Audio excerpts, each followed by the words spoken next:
Hello, my name is Jason and welcome to DesignCast. It's a podcast where I interview a wide range of guests and ask the question, how do you design education? Why is this important? Students all learn differently and need varied teaching methods to be successful. It is more important now than ever to accommodate and personalize education for all students as much as possible.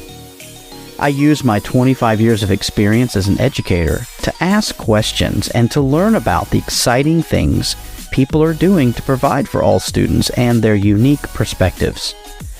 Each episode, I chat with guests from all over the world, from classroom teachers, authors, consultants, and beyond. We chat around a range of topics that we feel are important right now. Will you join me in this journey to learn and grow together? If it's your first time here, welcome. Thank you so much for taking the time to check it out. If you like this podcast, please leave a review, rate, subscribe, share, and download from your preferred podcasting app. This helps the podcast get discovered by new listeners. Also, please use the hashtag DesignCast when discussing your thoughts and feedback on your favorite social media platform. Check out my website, www.jasonreagan.ga, to connect with me. I would love to hear from you. Thanks for listening, so let's get on with the episode.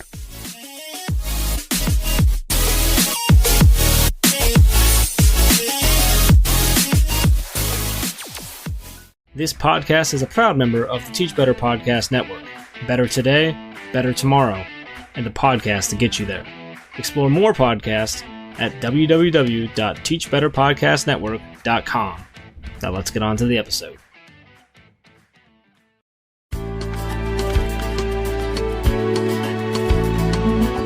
On this episode of DesignCast, I was fortunate enough to chat with Fonz Mendoza. Fonz is a charismatic host of the popular podcast, My EdTech Life. He currently serves as an Instructional Software Specialist at a public school district in South Texas. A student himself, Fonz has been able to see firsthand how technology can be used to create positive change in the education system and has become a prominent advocate for its use in schools, universities, and other educational institutions. He speaks from experience when it comes to understanding what works and what doesn't in using technology to enhance learning. My chat with Fonz was filled with hope and positivity. I'm confident that you will enjoy this as much as I did, so please connect to him through the links in the show notes. Now sit back, relax, and enjoy this chat with Fonz Mendoza.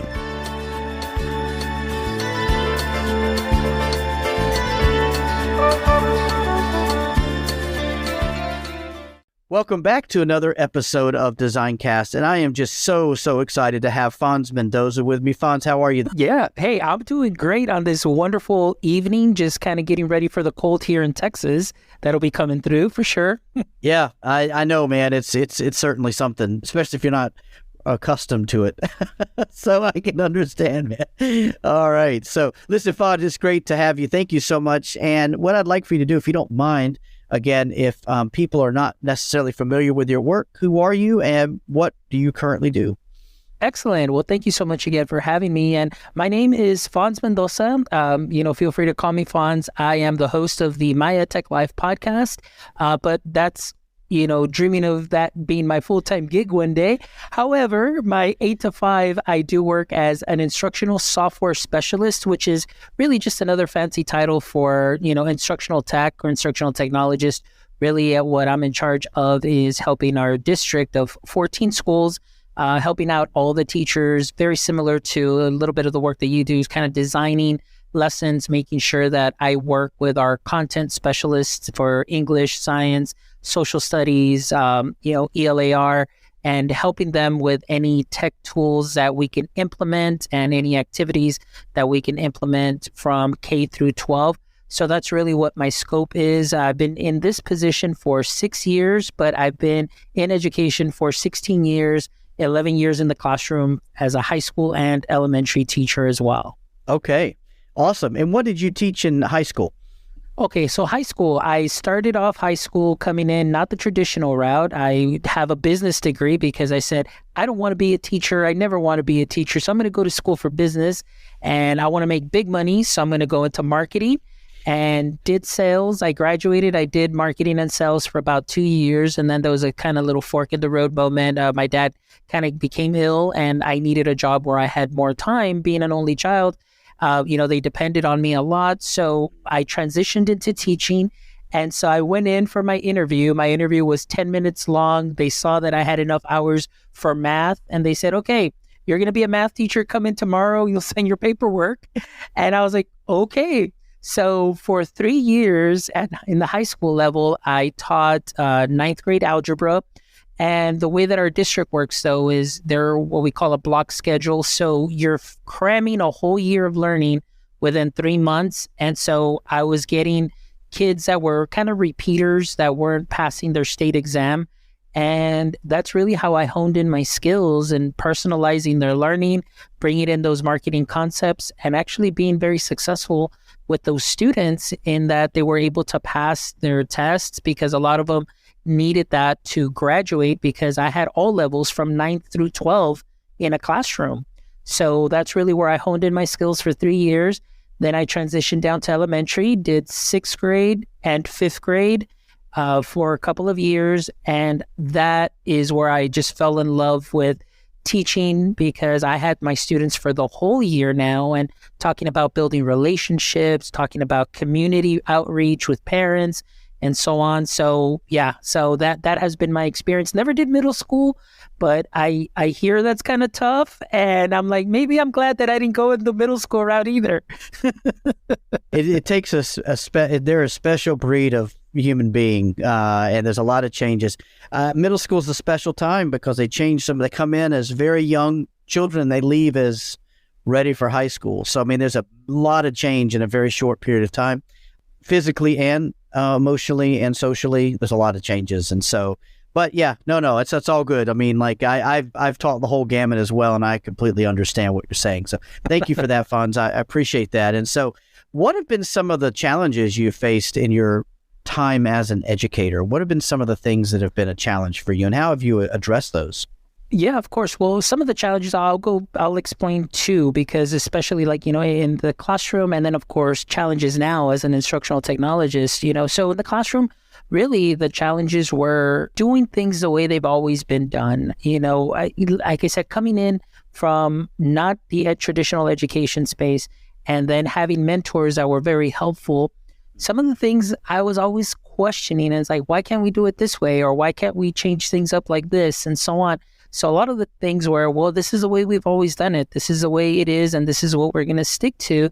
And so a lot of my battles were that I came in just with a different perspective. However, I did listen. I did learn a lot from the way they used to do things. But then what I would do is I would just sprinkle on my little spice to it and in doing my own research and being able to take risks. So a lot of it was not enough risk taking, and which is okay. Some teachers don't feel comfortable taking risks, but myself, just being a lifelong learner, and I know it sounds cliche, but I'm always doing research and trying to be the best that I can and just being ready in season and out of season. So that's been one of my things in the classroom. Teachers just really teaching the way they were taught and not really adapting to our new type of learner or different modalities of teaching. As far as on the tech side, instructional tech side, for the last 6 years, my first 3 years were not being able to get anybody to come into my trainings because they were so anti-tech. And the reason for that is because our school district doesn't have a lot of funding. So it was very rare that teachers would have Chromebooks, or rare that they would even have devices for the students that can be one-to-one. So as soon as we kind of started going one-to-one, things got a little bit better. But now the problem is that because of pandemic, teachers have been doing great with tech, but now they are jumping from platform to platform to platform, trying to kind of in their way, trying to find like the pill that's going to solve it all, the platform that's going to solve it all. And that doesn't exist. And so what they do is they kind of fight back against what we have set as a district. and they really don't dive in to what we have because they just kind of touch it superficially and say, nah, I don't like this. And they'll hop onto something else and they'll hop onto something else. So right now, my mentality, or trying to teach teachers to have the mentality of seeing the platform as an instrument. And what I mean by that is, I mean by like a guitar, getting to know the guitar. Once you learn it, you kind of dive in deep, you learn your notes, you learn your chords, you learn the tuning, and you start learning those melodies.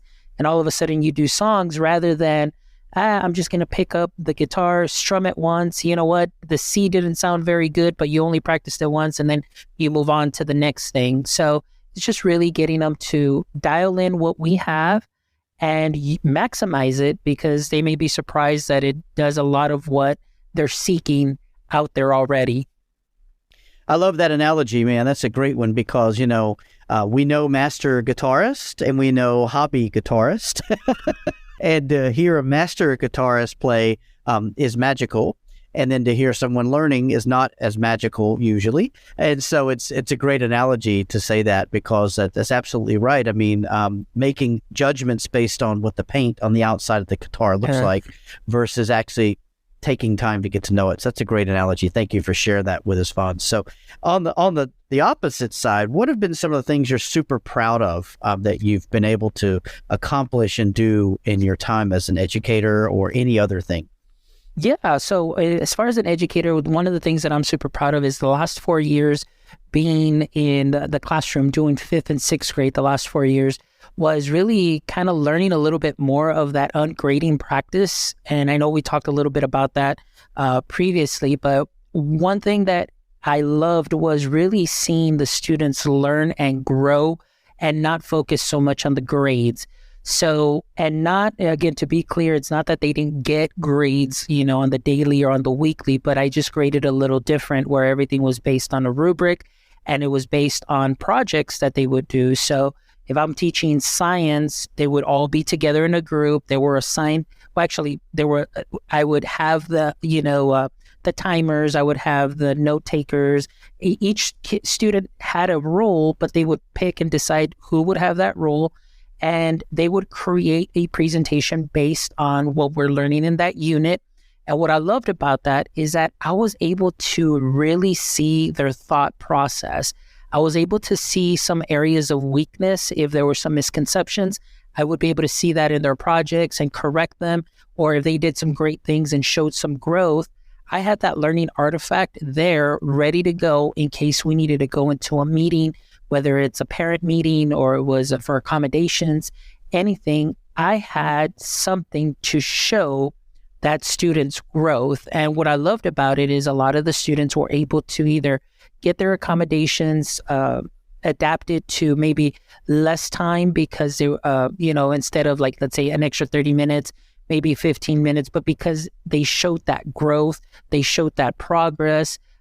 Some students were able to exit certain programs that they were in because, again, we had the data, we had that evidence. So those are some of the things that I'm most proud of in the classroom in that sense. And also as the instructional technologist, one of the biggest things too was, during pandemic, I was the only one for 14 schools. And so I had to train teachers. Once we shut down on March 13th, we weren't coming back that following Monday. So that whole week I didn't have spring break. I was running about 6 sessions a day just by myself, getting teachers in and getting them, getting to know Google Classroom, Edpuzzle, and Kami. Those were the 3, and just do that. And I had just finished my master's in EdTech, so I felt like a fish in water. And so that's one of the things that I'm most proud of, and the fact that helping teachers that would have otherwise quit or retired because this is too much, some of them to this day said, you know what, I'm just really thankful of everything that I was able to learn, because they feel that they can extend their career maybe about 2 or 3 years longer, and saying, I don't feel like I have to retire. It's like they have a newfound energy because they've been able to be more efficient with their workflow. And so those are the little stories that really are like, wow, like this is awesome. And the little wins, and like they say, a win is a win. So we're win's good. A win, man. I totally agree. That's awesome, man. Thank you. And I know we've kind of brushed around it. Tell me about your podcast. I'm pretty sure you're proud of that as well, right? Oh, yes. Well, that too. Definitely. The podcast started April 10th, 2020, and it was in response, obviously, to, COVID pandemic. And I had made some friends with what we call the Global GEG group, which is a Google Educators group. And they're a global group, and they started doing training sessions. I did a couple of training sessions on platforms to help educators out there get familiarized with platforms and so on. And so I kind of wanted to do something like that just here regionally and for my area. But what happened is I said, you know what? There's already people that are putting out a plethora of videos. There's so much content out there. And then what my podcast kind of just organically turned into is I just wanted to hear educator stories. I just wanted them to be honest and just to share like, hey, what are some of your wins? What are your struggles right now? What's your best advice? And it kind of turned from kind of like an EdTech podcast that into more of like a talk show and more of a platform to amplify student or teacher stories and have them really share and open their heart out. And that's the way it's been. We'll sprinkle on some EdTech every once in a while there, but it's really that platform to have teachers feel comfortable and give them a space to share their wins, to share their losses, to share their advice, and just really open up because we can all learn from each other's experiences. And the mission of the podcast is connecting educators, creators, one show at a time. And that's our mission. Yeah. It sounds like it's a carbon copy of what I feel the same way about is that I do the podcast more for me than anyone else. If someone else gets some value in it, great. But it's a chance for me to connect with great people like yourself and just continue to grow our network, but also just to learn from each other. And I think we were talking earlier about, how the pandemic actually helped folks like us who are doing these podcasts because we have access to people. And that people are willing to sit down and talk for 30 minutes or to, connect with you where they maybe didn't have time before, or you'd have to go to a conference to meet them or whatever. And so it's nice now that we have this platform and the technology's caught up enough to let us do this on a budget. No, for sure. That's awesome. You're absolutely correct, and just to be able to do this and, kind of echoing what you said is just really for myself. And I know the phrase is always thrown out there, but lifelong learning, this fills me. This fills my bucket to be able to see things from different lenses and perspectives, because as an educator, I always kept that mentality of, being a salesman, as a salesman, you got to be ready for whoever's going to be in front of you. And that's why one of my things I always say, I want to be ready in season and out of season. So the more I know, the better that I can adapt to that situation or to give advice or to share, whatever it may be, you're ready to go. And just like you said, that access to that knowledge from people worldwide is something that is very valuable. Absolutely, man. I appreciate that, Fonz. And so you've touched on this already, but tell me a few ways where you design education.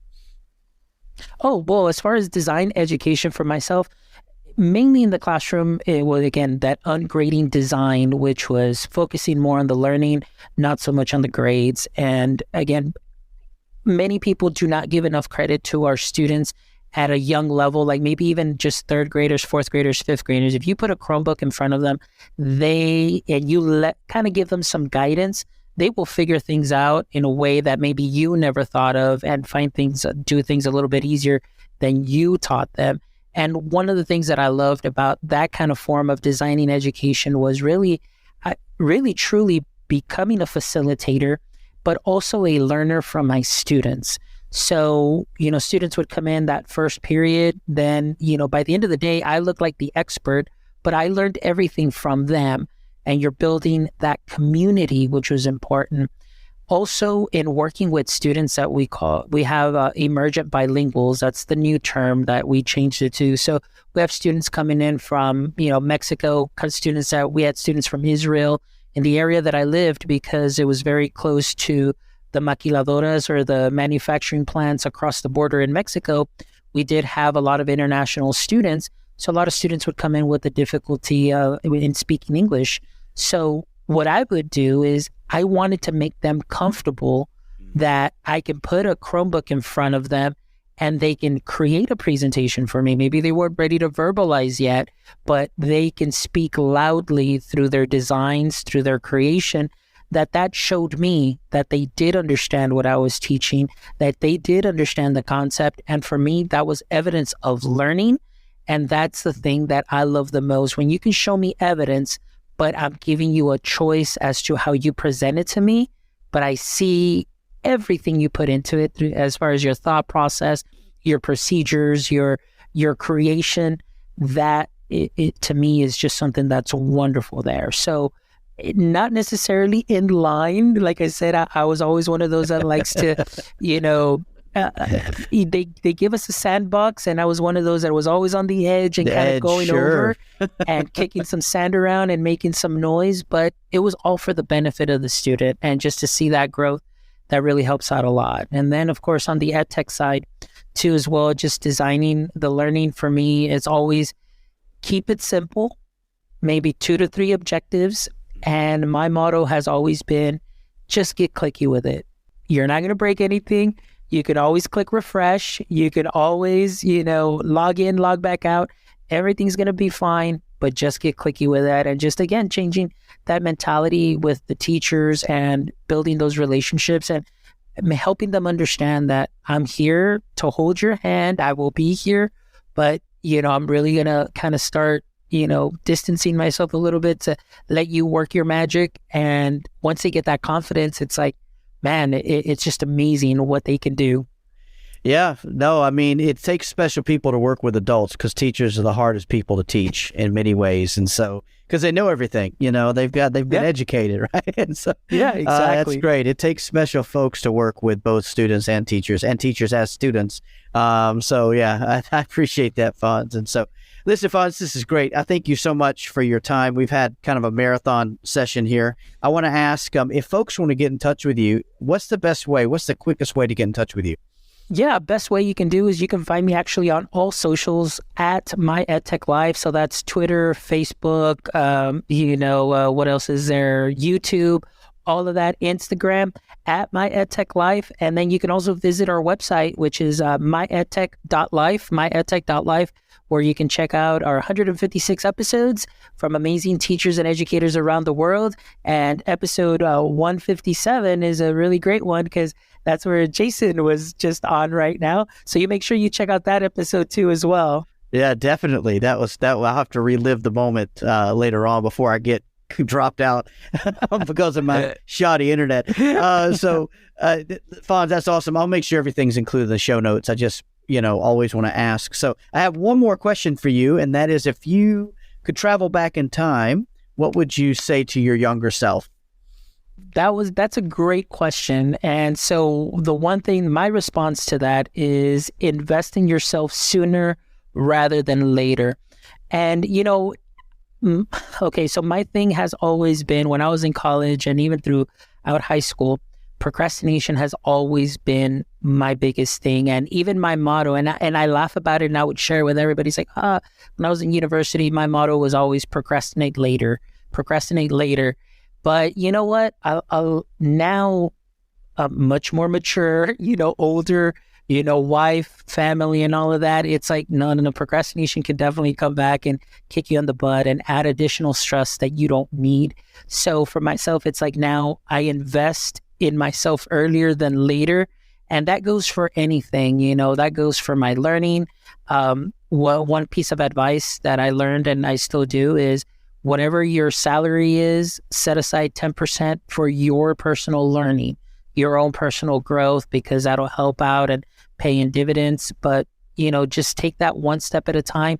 And even if it's just 1% a day, get 1% better a day, because that investment in the long term will just reap rewards in the end. So that's my best advice to you all. That's great advice, man. Thank you. Yeah.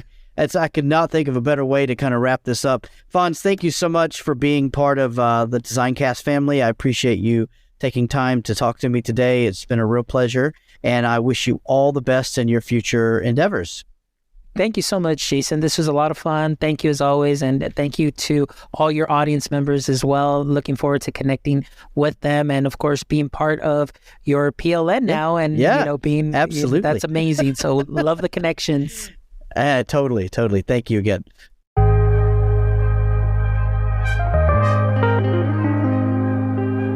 Thank you for being a loyal DesignCast listener. Without your support, this would not be possible. As a loyal part of my professional network, I want to share with you an exciting event that will be happening in January and February of 2023. I'd like to invite you to an upcoming series of professional development workshops, or PD Collective, organized by Classipy, a New Zealand-based global education organization. The Classipy PD Collective is a free, high-quality, online professional development workshop series that aims to bring together worldwide experts and leaders in education all on one platform. The focus is on uniting teachers across the globe so as to ease the process of international collaboration and make an impact on international education. I'm humbled to share with you that I am one of the key facilitators at this event. I'm presenting a session on the topic, Universal Design for Learning, and we're going to be doing a deep dive. And that's going to happen on February 4th, 2023 at 10 a.m. India Standard Time. Along with me, there are other prestigious keynote speakers and facilitators who will guide you through the progressive learning workshop model with productive sessions followed by tasks that will allow you to explore the Classipy platform in more detail. Please mark your calendar and save the date by registering for this event by visiting the link in the show notes. I'm looking forward to this 2 months of learning with Classipy, where we learn, grow, and collaborate with educators across the globe.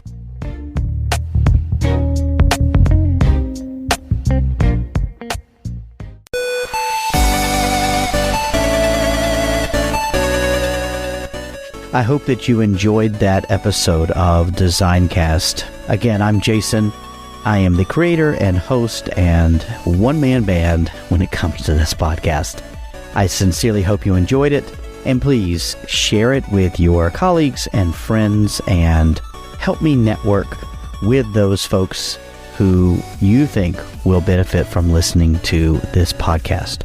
If you own a company or you have connections where you would like to partner with me in this podcast, whether it be sponsorship or product reviews or any other possible services, please reach out to me. My contact information is in the show notes, and I cannot wait to hear from you. I only do this because I love talking to people and I love sharing my passion with all the listeners. So if you are interested in possibly being a future guest, please reach out and get in touch. I can't wait to hear from you. I really want to hear about how this podcast and its guests are helping you become better or to enrich your lives. Thank you so much for listening, and until next time, be good to one another.